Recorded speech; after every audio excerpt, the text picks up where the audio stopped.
এ পর্যন্ত সব ঠিকঠাকই তো আছে, বেশ খটখটে রোদ্দুর, ঝলমলে আকাশ। বৃষ্টি যদি হয়, বৃষ্টি কি হতে পারে?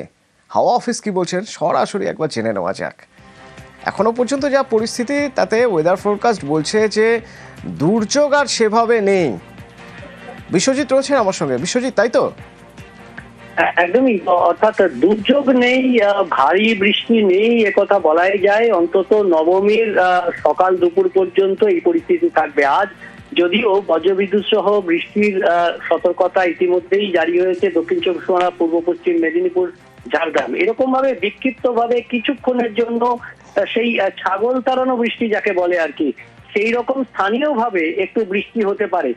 অর্থাৎ ষষ্ঠী, সপ্তমী, আগামীকাল অষ্টমী এই 3 দিন নিশ্চিন্তি, এ বিষয়ে কোনো সন্দেহ নেই। কিন্তু ওই যে একটা নিম্নচাপ হওয়ার কথা ছিল অষ্টমীতে, তার জন্য নবমী দশমীতে একটা বৃষ্টির আশঙ্কা ছিল, হাওয়া অফিস আগেই বলছিল।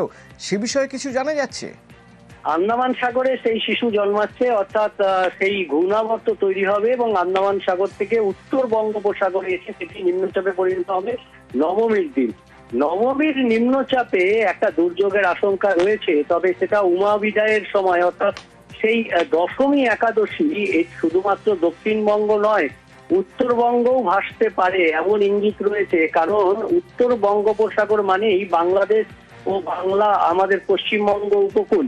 এতেই এই নিম্নচাপ তৈরি হলে তার প্রভাব বেশ কিছুটা পড়তে পারে, এমনই দুর্যোগের আশঙ্কা করছেন। শুধু বৃষ্টি হবে এমনটাই নয়, দক্ষিণ চব্বিশ পরগনা, পূর্ব মেদিনীপুরের মতো উপকূলের জেলাগুলিতে ঝোড়ো হাওয়ায় মণ্ডপের ক্ষতি হতে পারে এমন আশঙ্কার কথাও জানাচ্ছে আবহাওয়া দপ্তর। আচ্ছা, ধন্যবাদ।